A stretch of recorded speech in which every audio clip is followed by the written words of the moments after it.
जय जगन्नाथ। क्या आप जानते हैं कि भगवान श्री जगन्नाथ की विश्व प्रसिद्ध रथ यात्रा केवल एक दिन का उत्सव नहीं है। उसकी शुरुआत स्नान पूर्णिमा से होते हैं और समापन नीलाद्रि विजय के दिव्य उत्सव के साथ होता है। आइए इस पूरी पावन यात्रा को क्रमवार जानते हैं। सबसे पहले आता है स्नान पूर्णिमा का पवित्र दिन।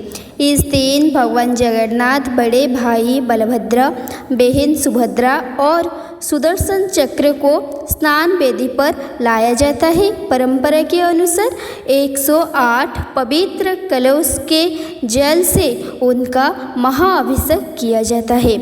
मान्यता है कि इतने विशाल स्नान के बाद भगवान असुस्थ हो जाते हैं, इसलिए वो लगभग 15 दिनों तक भक्त को दर्शन नहीं देते। इस अवधि को अनवसर कहा जाता है। इन दिनों दैत्यपति सेवक भगवान की सेवा और उपचार करते हैं।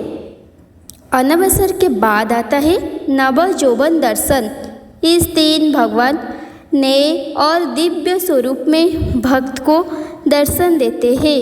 इसके बाद पूरे विश्व को जिस दिन का इंतजार रहता है वो है रथ यात्रा।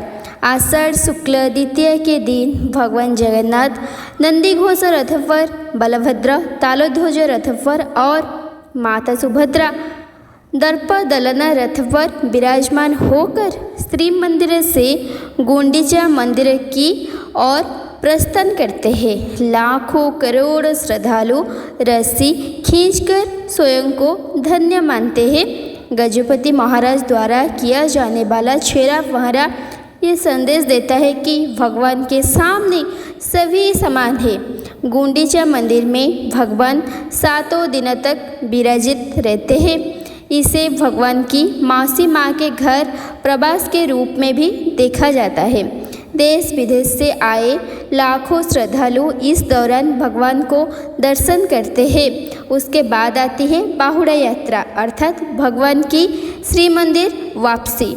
लौटते समय भगवान मासी माँ मंदिर में रुकते हैं, जहाँ उन्हें उड़ीसा का प्रसिद्ध पीठा पोड़ पीठा भोग अर्पित किया जाता है।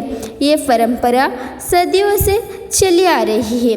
बाहुड़ा यात्रा के बाद आषाढ़ शुक्ल एकादशी के दिन भगवान का अद्भुत सुनावेश होता है। इस अवसर पर भगवान जगन्नाथ, बलभद्र और माता सुभद्रा को सोने के मुकुट, हाथ चक्र, गदा और अनेक स्वर्ण आभूषण से अलंकृत किया जाता है। ये दिव्य दर्शन वर्ष के सबसे आकर्षण दर्शन में से एक माना जाता है।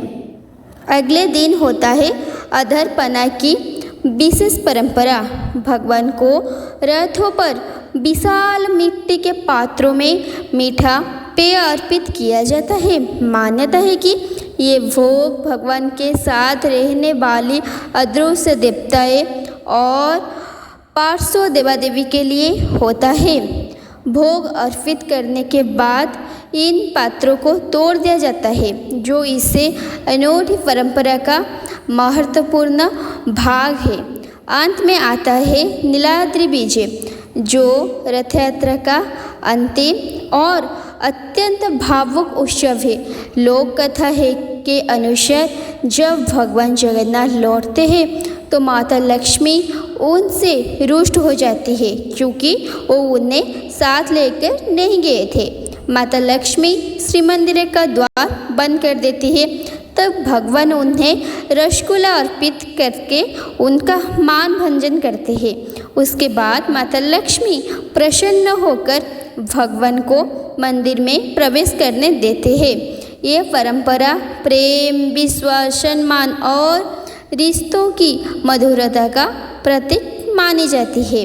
स्नान पूर्णिमा से लेकर नीलाद्रि विजय तक की ये पूरी यात्रा हमें भक्ति, सेवा, समानता, प्रेम और मानवता का संदेश देता है। यही कारण ये कि भगवान श्री जगन्नाथ की रथ यात्रा केवल ओडिशा का नहीं बल्कि पूरे विश्व का आस्था और श्रद्धा का महापर्व बन चुकी है।